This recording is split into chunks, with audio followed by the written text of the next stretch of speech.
Som. Alô? Bom dia.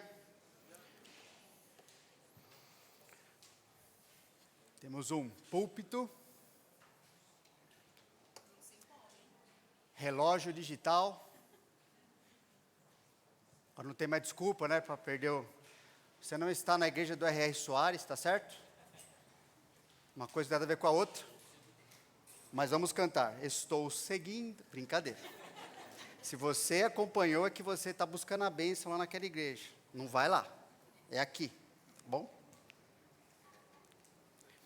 Mas a gente é grato. Uma irmã da igreja doou. Fez questão de doar esse púlpito para a igreja. Comprar. Nos dar. E a gente espera em Deus que o que é ensinado aqui continue sendo sempre o que Ele quer da sua palavra, que a gente possa honrar o Senhor com a ensinar, viver exatamente o que Ele quer para nós. Amém? Vamos orar? Senhor, obrigado pelas Tuas bênçãos na nossa vida. Obrigado porque a gente cantando lembra de quem o Senhor é. Lembramos um pouco. Agradecemos pelo Teu cuidado conosco, nos trazer aqui para juntos louvarmos o Teu nome, sermos encorajados pela Tua palavra, pelo Teu Espírito, para aprendermos a viver, aprendermos a obedecer, colocarmos nossas vidas diante do Senhor, recebemos do Senhor orientação segura, verdadeira, que nos leva, à medida que nós vamos obedecendo, a nos tornarmos aquilo que o Senhor preparou, não o que nós queremos, mas o que o Senhor quer para nós. Pedimos que o Senhor nos ajude a mantermos nossa atenção, principalmente o nosso coração voltado para o Senhor, com desejo intenso de aprender, buscar a Tua palavra, buscar a Tua face, como o que mais importa na nossa vida. Como um tesouro, nós sabemos, se nós estivéssemos atrás de um tesouro, o que nós faríamos? Qual seria a nossa dedicação? Bom, a Tua palavra diz que nós estamos diante de um tesouro que é a Tua palavra, que é o Senhor. E pedimos que nossa dedicação a querer aprender de Ti seja nada menos do que isso. É o que nós te pedimos em nome de Jesus. Amém. Salmo 42, estamos retomando, depois de algumas semanas, tivemos Páscoa, outras pregações sobre a ceia, mas estamos vendo aqui, o Salmo 42 nos apresenta um roteiro para ajudar tanto a nós mesmos, quanto aos outros. Então está aí projetado. Como suspira a corça pela corrente das águas, assim por Ti, ó Deus, suspira a minha alma. A minha alma tem sede de Deus, do Deus vivo. Quando irei e me verei perante a face de Deus? As minhas lágrimas têm sido o meu alimento dia e noite, enquanto me dizem continuamente: o teu Deus, onde está? Lembro-me dessas coisas e dentro de mim se me derrama a alma, de como passava eu com a multidão de povo e os guiava à procissão à casa de Deus, entre gritos de alegria e louvor, multidão em festa. Por que estás abatido, ó minha alma, por que te perturbas dentro de mim? Espera em Deus, pois ainda o louvarei a Ele, meu auxílio e Deus meu. Sinto abatida dentro de mim a minha alma, lembro-me de Ti, portanto, nas terras do Jordão e no monte Hermon e no outeiro de Mizar. Um abismo chama outro abismo, ao fragor das Tuas catadupas, todas as Tuas ondas e vagas passaram sobre mim. Contudo, o Senhor durante o dia me concede a sua misericórdia, e à noite comigo está o seu cântico, uma oração ao Deus da minha vida. Digo a Deus, minha rocha, por que te olvidaste de mim? Porque hei de andar eu lamentando sob a opressão dos meus inimigos? Esmigalham-se meus ossos quando os meus adversários me insultam, dizendo, teu Deus, onde está? Por que estás abatido, ó minha alma? Por que te perturbas dentro de mim? Espera em Deus, pois ainda o louvarei, a Ele meu auxílio e Deus meu. Nós já vimos alguns motivos da depressão e seus respectivos tratamentos. Nós vimos que um dos motivos é o distanciamento da adoração a Deus. E o tratamento é fazer algumas perguntas, tem a ver com isso, né? Conheço a Deus? Tenho um relacionamento com Ele por causa do que Cristo fez por mim? Como Deus tem sido buscado por mim acima de qualquer coisa, pessoa ou interesse? Como está a qualidade da minha adoração a Deus? Pensando em termos de motivação, gratidão e sacrifício. Nós vimos também, versículo 3, que o motivo da depressão é a opressão dos inimigos. E o tratamento é se concentrar nos atributos de Deus e os relacionar à sua vida. Então, que verdade sobre o caráter de Deus estou esquecendo? Por isso a gente encorajou a ter um tempo devocional diário na Bíblia. Que verdade sobre o relacionamento de Deus para comigo estou esquecendo, mas que é verdade nessa situação. Então, no seu tempo devocional, escrever qual atributo de Deus responde à sua situação específica. E que situações anteriores já experimentei alguma verdade sobre o caráter de Deus agindo em meu favor. Registre as experiências que viveu com Deus e reflita em como Ele cuidou de você. Nós também vimos já, baseado no versículo 4, um outro motivo da depressão é saudade da comunhão cristã. E o tratamento, escolha hoje viver de modo que Deus seja o centro da sua vida, junto daqueles que também escolheram a mesma coisa. Pensando em duas perguntas também. Você está construindo hoje as boas lembranças da sua vida de amanhã? Tem a ver com o quê? Priorizar a obediência à palavra de Deus, senão você não terá experiência legítima, nem pelo que louvar a Deus no momento da angústia. E B, você está construindo hoje bons relacionamentos com aqueles que estão aprendendo a amar a Deus? Significa viver com sua igreja local e viver de modo bíblico, segundo os mandamentos recíprocos, por exemplo, que são o meio pelo qual você pode ter certeza de estar amando a seus irmãos, receber o amor deles em sua vida e estar exaltando a Deus como centro da sua vida. Nós já vimos tudo isso. Hoje, vamos ver outro motivo da depressão e respectivo tratamento. A gente vai concentrar mais no motivo, vamos ver alguma coisa sobre o tratamento, mas continuando no versículo na próxima semana, se Deus permitir. Mas o motivo da depressão é o desespero humano enquanto distante da suficiência de Deus. Versículo 5. Por que estás abatida, ó minha alma? Por que te perturbas dentro de mim? E vamos ver essa parte hoje. Agora, esse versículo no Salmo, ele é, na poesia hebraica, que se chama de refrão. Nesse Salmo aqui ele é o refrão. Por isso que ele se repete depois no verso 11 e no próximo Salmo, que na verdade é a continuação do Salmo 42, no verso 5. Então ele é um refrão, é algo que é a parte principal, a parte mais importante do poema, porque ela apresenta uma verdade central, que a gente precisa entender e precisa aceitar, a fim de não sermos totalmente consumidos pela tristeza ou pela depressão. E a verdade central que ele apresenta é que a nossa existência como pecadores, nesse mundo distorcido pelo pecado, apresenta uma tensão, a gente vê nesse versículo, um conflito existencial entre a realidade do nosso profundo desespero, né, que o salmista coloca, Por que estás abatido, ó minha alma? Por que estou perturbado desse jeito? Então, é uma tensão entre essa realidade que nós vivemos, sim, num profundo desespero, confrontado com a realidade de podermos ser reconectados com Deus, que nos ensina a lidar com essa realidade inicial. É isso que ele está mostrando.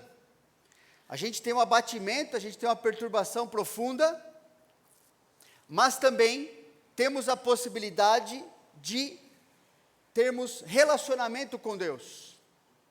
E a parte principal desse salmo mostra isso. Ambas são realidades. Sem Deus, o homem vive desesperado.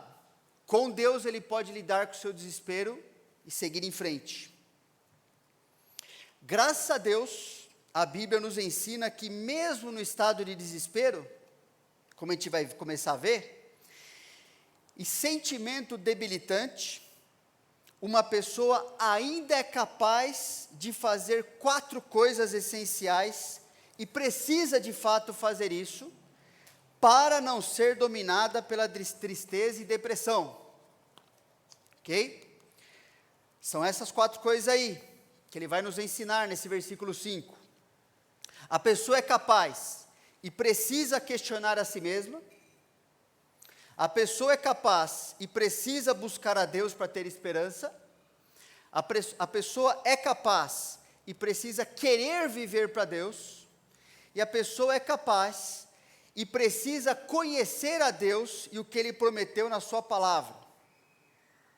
Nesse versículo 5 a gente consegue ver essas 4 coisas que uma pessoa, mesmo no estado debilitante, mesmo numa situação perturbadora, é capaz de fazer e precisa fazer.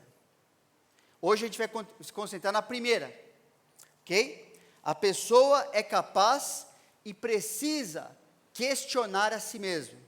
Por que estás abatido, a minha alma? Por que te perturbas dentro de mim? O verbo estás abatida significa desesperada, derrubada. Ela se encontra de uma forma reflexiva, interessante, que significa que a pessoa está sentindo um desespero que ela está exercendo sobre si mesma. Não simplesmente que ela está passando por algo, que ela é uma vítima completa, mas Deus já está mostrando que ela está fazendo ou deixando de fazer algo com aquilo, então ela está aumentando, ela está causando uma parte do seu próprio sofrimento. Ok? E o verbo te perturbas apresenta a ideia de estarmos, a pessoa, é um verbo interessante que mostra que a pessoa está ali rosnando, murmurando, inquieta, perturbada, enfurecida. Alguém realmente transtornado. Como já vimos, a palavra alma significa a soma de todas as necessidades interiores. Então, Deus nos ensina que não devemos desprezar o nosso estado interior, mas questionar os motivos de estarmos nos sentindo dessa forma, e que parte do que sentimos está sendo causado por nós mesmos. Especialmente quando nós não fazemos esse questionamento. Quando a pessoa não faz questionamento, ela vai se entregar.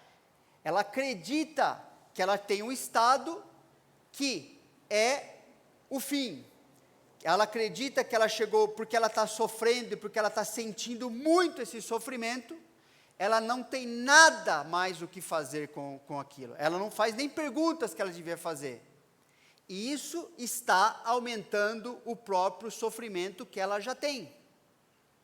Então, a gente precisa questionar, ok? Muito importante, porque a nossa tendência no estado de tristeza profunda é acreditar que a gente não tem responsabilidade por aquilo que estamos sentindo. A nossa cultura, a nossa mente é dessa tendência e cria algo cultural de acreditar que, bom, já que eu estou sofrendo, já que eu estou sentindo muito com isso, eu não tenho responsabilidade. eu não posso fazer nada. Só que Deus nos ensina, justamente por esse salmo aqui, esse versículo, que muito dessa tristeza é resultado da nossa interpretação pessoal da realidade. Não da própria realidade em si, que significa quando a gente não faz questões, não questiona a maneira como eu estou encarando, como eu estou reagindo àquilo que eu estou passando, eu estou sendo enganado por mim mesmo. Eu estou pensando e agindo baseado na percepção limitada do meu coração enganoso, em meus sentimentos confusos, em minha experiência pessoal. Só que isso vai fazer o quê com aquele sofrimento? Vai aumentar. Ok? Quando vivemos uma certa realidade e não questionamos a nossa interpretação individual sobre a mesma, submetendo a interpretação de Deus, seja na Bíblia, nós estamos afundando ainda mais na tristeza e na depressão. Okay? As pessoas não chegam num ponto de pensar em fazer algo com a sua vida, dar cabo da sua vida, ou de fato fazer isso, porque aquele sofrimento é insuportável. Não é isso que acontece.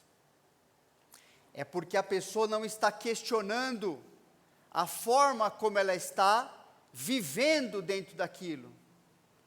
Ela não está questionando se o que ela está pensando, se o que ela está acreditando, se como ela está reagindo, é de fato o que Deus queria que ela fizesse naquela situação. Ela decide, ela acredita e decide que ela pode simplesmente não fazer nada, não questionar. Ela está acreditando naquele momento que, bom, a minha percepção daquela realidade, já que eu estou sentindo esse monte de coisa dentro de mim, essa percepção é verdadeira, ela é certa, ela é completa. E isso é completamente falso. Tive aqui o exemplo de Elias, a gente não vai explorar esse texto todo, pelo menos não hoje, mas é interessante, peguei uma parte aqui para mostrar que mesmo alguém com a maturidade que Elias tinha, usado por Deus como esse homem foi usado, por não questionar a realidade do que ele estava passando, não questionar como ele mesmo estava lidando com aquilo, ele foi se afundando, ele foi experimentando uma depressão, uma tristeza que foi consumindo a vida dele, porque ele simplesmente, diante de uma situação, decidiu que a sua visão era correta, era completa a respeito daquilo. E Deus foi mostrar para ele que não era assim. A gente sabe a história, lembra, Elias tinha acabado lá no 1 Reis capítulo 18, tem aquela experiência fantástica, destruir completamente ali, mostrar que a idolatria em Israel era algo fajuto, ali não servia para nada, aquela experiência, né, que só Deus mesmo com ele pôde fazer aquilo.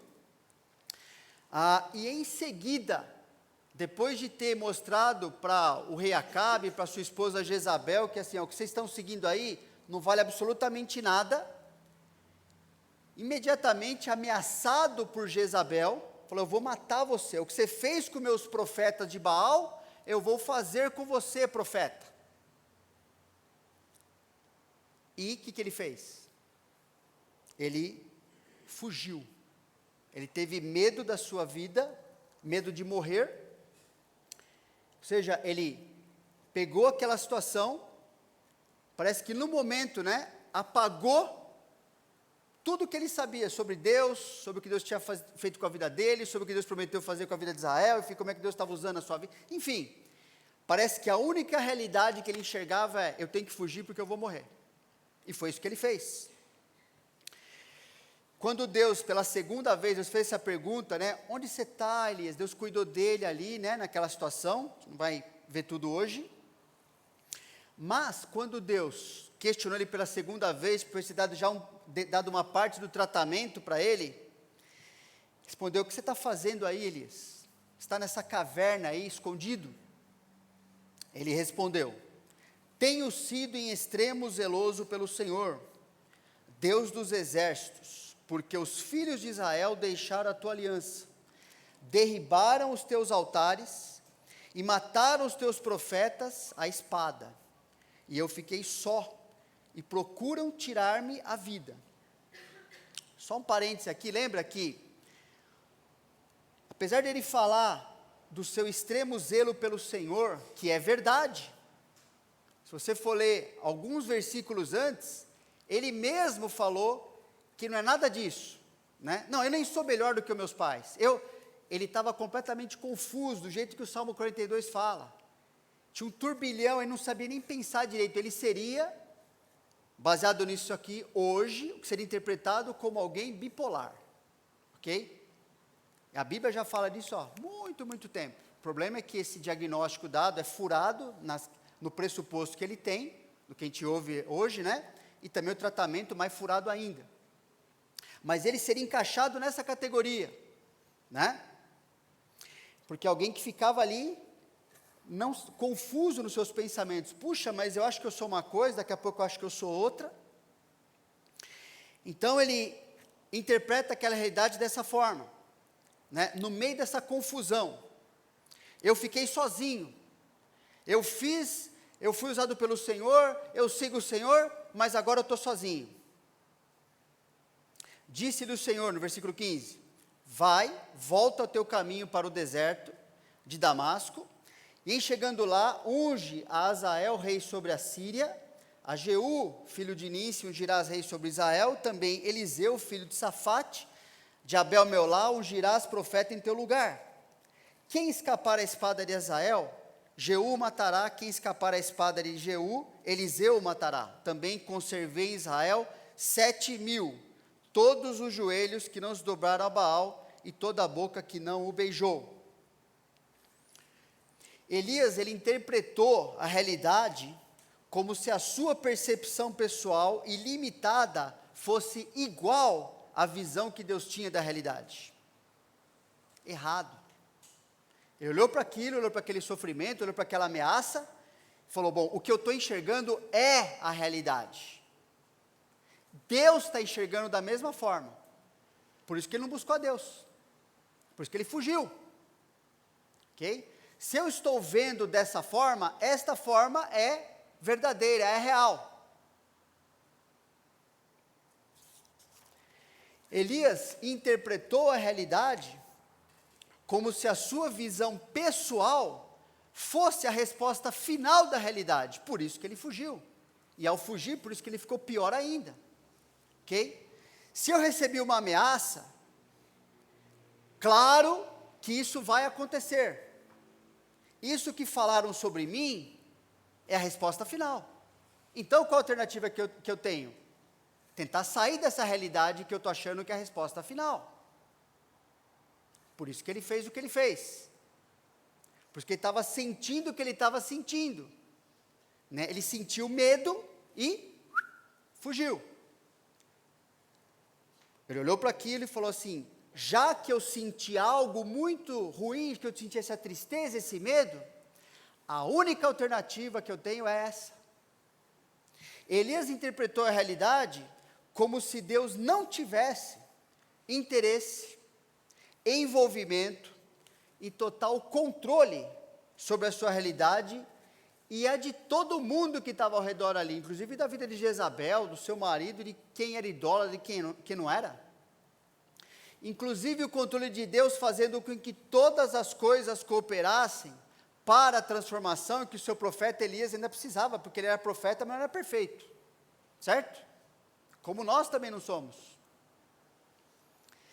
Então ele interpretou a realidade como se Deus não tivesse participando daquilo, porque eu estou sofrendo, né?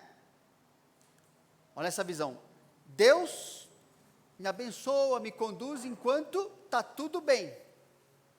Olha, eu estava lá, orei a Deus, veio o fogo do céu, matamos lá os idólatras e beleza, Deus está comigo. Mas agora eu recebi uma ameaça. E Deus fugiu também? Ele fugiu e fugiu da presença de Deus. Por isso que Deus vai atrás dele, essa ilustração, essa imagem vívida.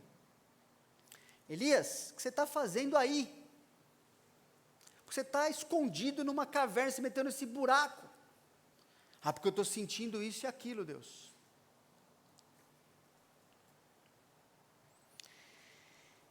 Elias não estava vendo que nada tinha mudado do plano de Deus para a sua vida. Ok? Elias estava muito enganado em sua interpretação. Deus demonstrou que a interpretação de Elias estava incorreta, até mesmo por estar incompleta. Elias sabia de todas as coisas? Elias, de onde ele tirou a certeza que ele seria morto de fato por Jezabel, por exemplo?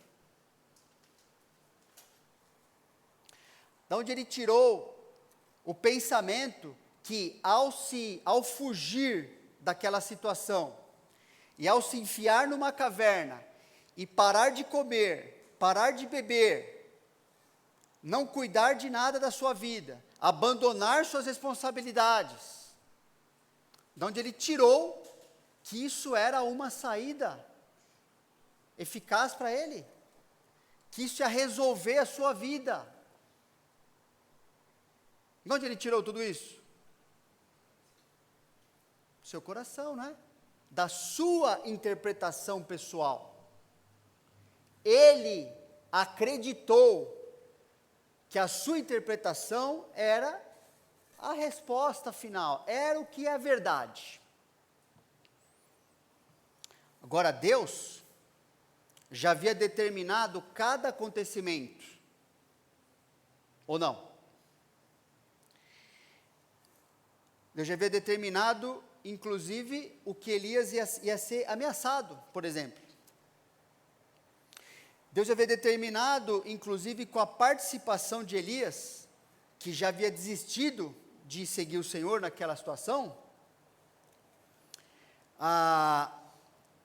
tudo que viria pela frente, até mesmo o acontecimento de que o próprio Elias tinha medo.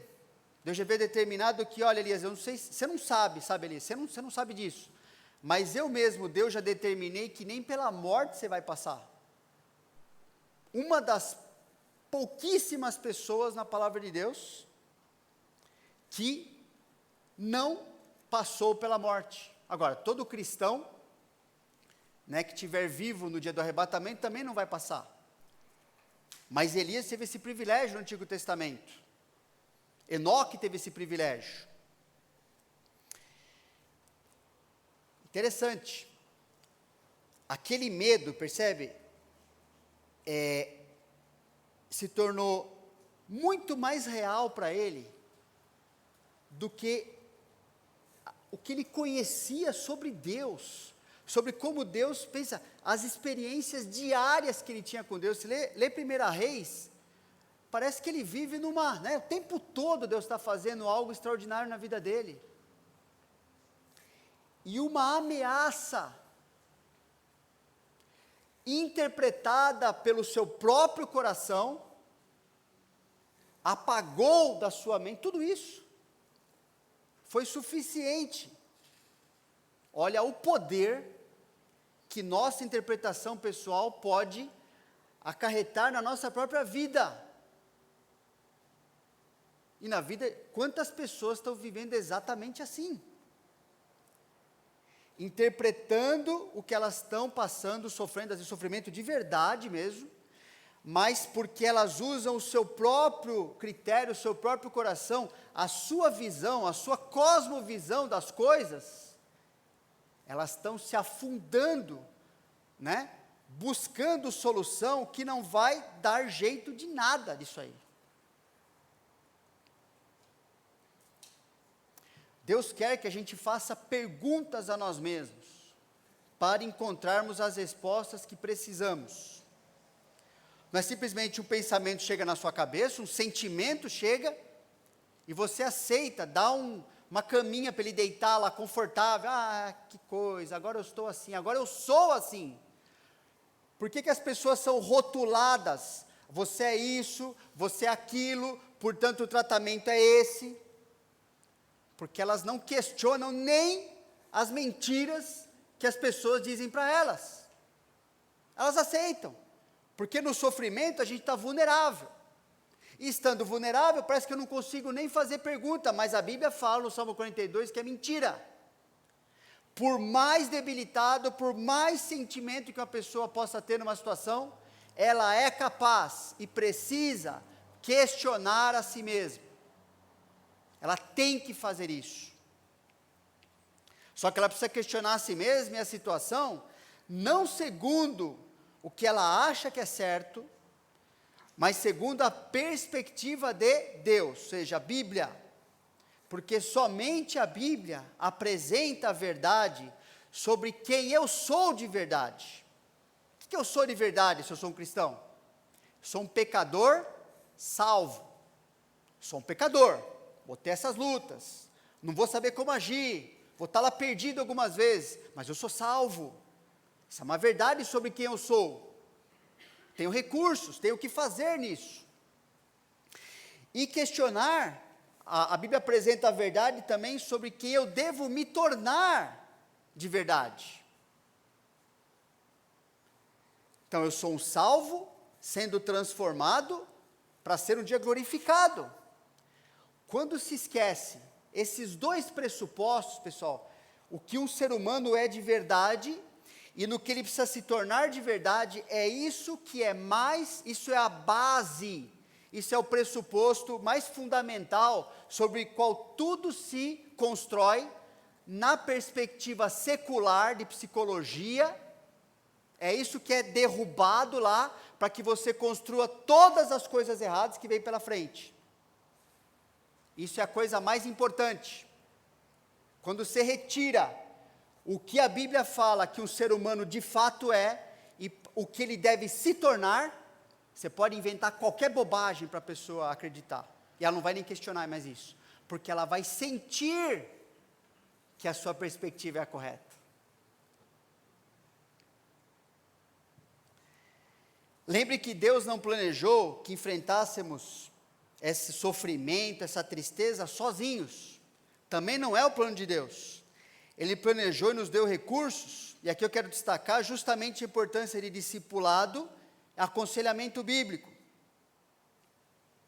Mas que sejam realmente bíblicos. E vão ser bíblicos nos seus pressupostos, sobre o que o ser humano é, ou seja, alguém criado à imagem de Deus, para poder fornecer o diagnóstico correto do que ele está enfrentando, e as respostas que levam essa pessoa a agir como Deus quer, para poder se tornar naquilo que Deus planeja para o ser humano. Aí ela sai do buraco. Se não for isso, ela permanece. Então o tratamento, pelo menos para essa primeira partezinha aqui que a gente está vendo hoje, faça perguntas a si mesmo, que só possam ser respondidas pela Bíblia. Caso contrário, continuará aumentando sua confusão e seu próprio sofrimento. Uma pergunta, Deus, pergunta envolvendo Deus, né? Tem que ser respondida pela Bíblia, então é lá que você vai achar a resposta. Deus, o que estou sentindo nessa situação expõe que crença estou tendo a respeito de mim mesmo. Estou sentindo um monte de coisa, estou mal, né? Como Elias estava lá. Agora, sentindo esse monte de coisa, o que eu estou acreditando de verdade acerca de mim mesmo? Por exemplo, que é anormal o ser humano sentir tristeza nesse mundo? Essa é uma crença da psicologia, você sabia disso? A gente vai falar mais para frente, se Deus permitir. A psicologia acredita que o normal é o ser humano viver nesse mundo de maneira feliz. É uma crença que está escrita lá, no manual deles. É uma crença. Ok? Mas a Bíblia não fala sobre isso. A Bíblia não fala completamente o contrário. Deus, o que eu estou sentindo nessa situação expõe que crença estou tendo acerca de mim mesmo. Outra pergunta importante. Deus, o que eu estou sentindo nessa situação expõe que crença eu estou tendo acerca dessa situação de tristeza e sofrimento. O que eu acredito sobre o que está acontecendo comigo? Tristeza é o fim, não tenho o que fazer, sou vítima, inclusive, irresponsável total sobre meus atos, meus pensamentos, o que eu faço ou não faço com aquilo.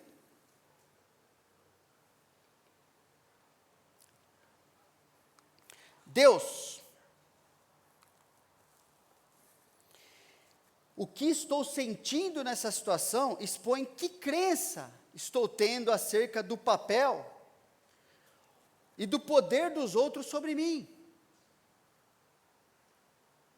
Será que de fato as pessoas têm a resposta final sobre a nossa vida? Será que de fato, se eu basear a minha vida no que eu sinto que eu devo fazer, quando essa pessoa fala ou faz algo contra mim, que isso é a única coisa que eu tenho para fazer? Lembra, os sentimentos levam a gente a acreditar nessa direção. Mas eu preciso ver o que eu estou acreditando acerca do papel e poder dos outros sobre a minha vida.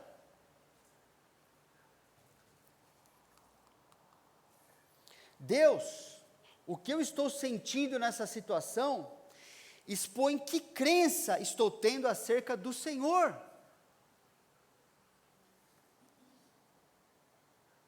Deus não se envolve, Deus não tem poder, Deus não quer fazer nada. Deus realmente está com medo também, fugindo. Ele não é suficiente para me ensinar a lidar com meu coração. Sua palavra realmente não restaura a alma. O que restaura a alma é o quê? Divertimento e drogas.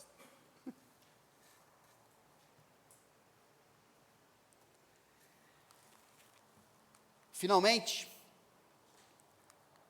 Deus, o que eu estou sentindo nessa situação expõe que crença estou tendo acerca dos seus planos para mim.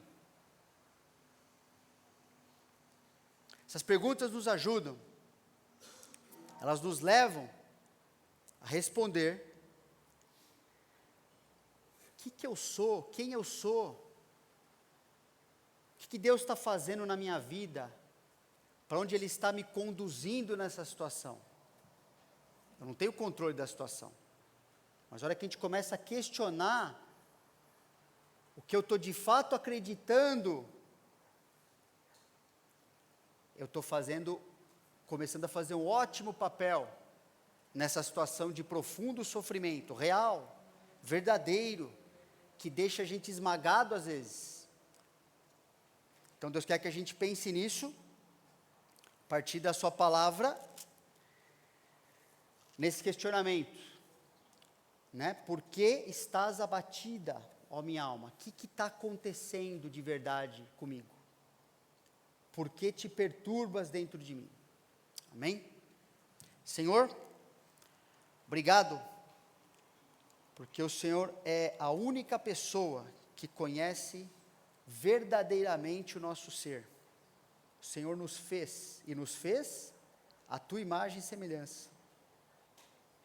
É o Senhor que nos fez, o Senhor que nos criou, sabe cada componente, cada partezinha, como essas coisas se relacionam.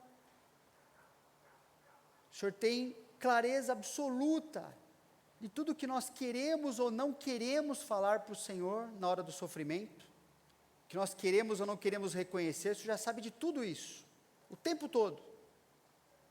E o Senhor quer nos ajudar, por meio da Bíblia, a questionarmos, e não simplesmente aceitarmos, acreditarmos, que o que nós estamos enxergando, sentindo, pensando, é de fato a realidade verdadeira ou final da nossa situação.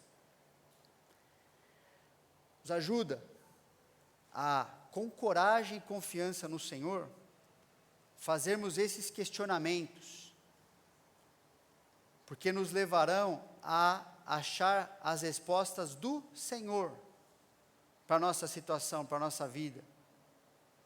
E aí nossos sentimentos também mudarão.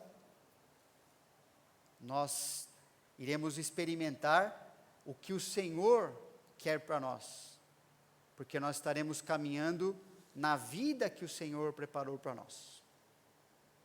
Nós te agradecemos, porque só um trecho, um pedaço tão pequeno da tua palavra, há verdades, e com certeza não explorei todas elas de jeito nenhum, mas elas refletem a profundidade de um Deus que nos ama, que tem tudo em si mesmo para cuidar daqueles que o amam também. Nós te agradecemos por isso em nome de Jesus. Amém.